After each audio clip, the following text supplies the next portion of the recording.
Any tiling project will naturally involve cutting tiles. So in this video, I'm going to show you a number of different ways to do that to cover the most common cuts we all have to make.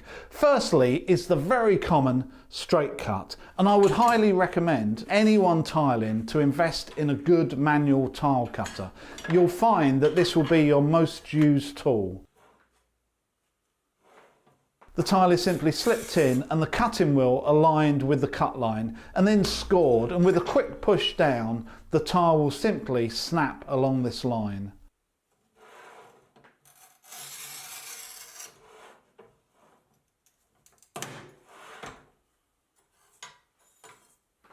A tile cutter like this can be used with floor or wall tiles, although sometimes textured tiles don't work so well on it, as the cutter tends to follow the texture rather than the line you want to break.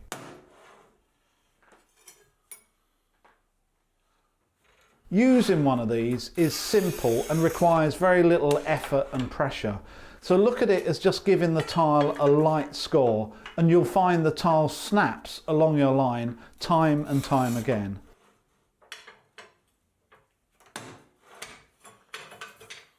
And just a quick tip, if you're cutting a thin strip from a tile, make sure that when you snap it, you're putting pressure on the end of the tile rather than the centre, which can break the two thin strips in the opposite direction.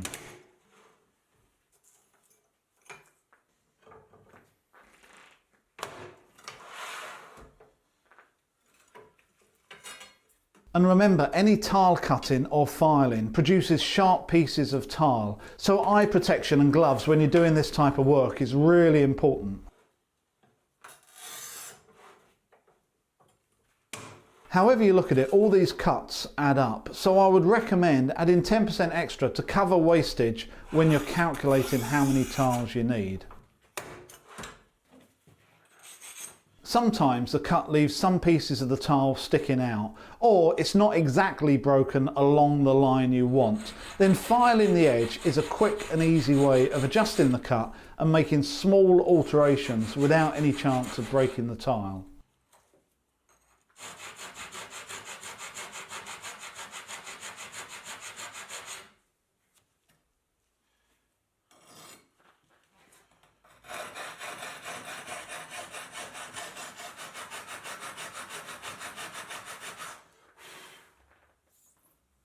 If you're looking for an irregular shape, then that can be formed using tile nippers to nibble away the tile until you get the shape you need. For more complex shapes around doorways or windows, an electric wet saw or a diamond blade in an angle grinder can be used to form quite complex shapes, but does require a little bit of practice to master.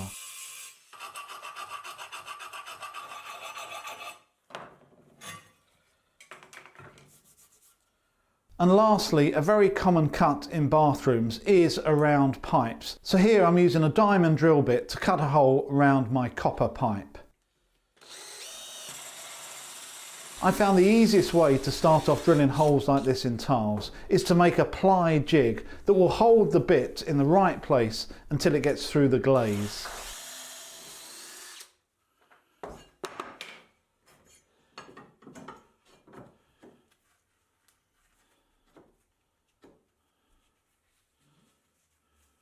And if your pipes are already connected and you can't simply slip your tile over them like I'm doing here, then cutting the tile midway through the hole means the tile can be placed around the pipe from both sides. And I guarantee you the different ways I've shown you how to cut tiles will cover you for every cut you need to make on an average project. They're easy to do with a bit of practice and a bit of protection. So I hope I've given you some ideas on how to cut tiles, and I will see you in the next video.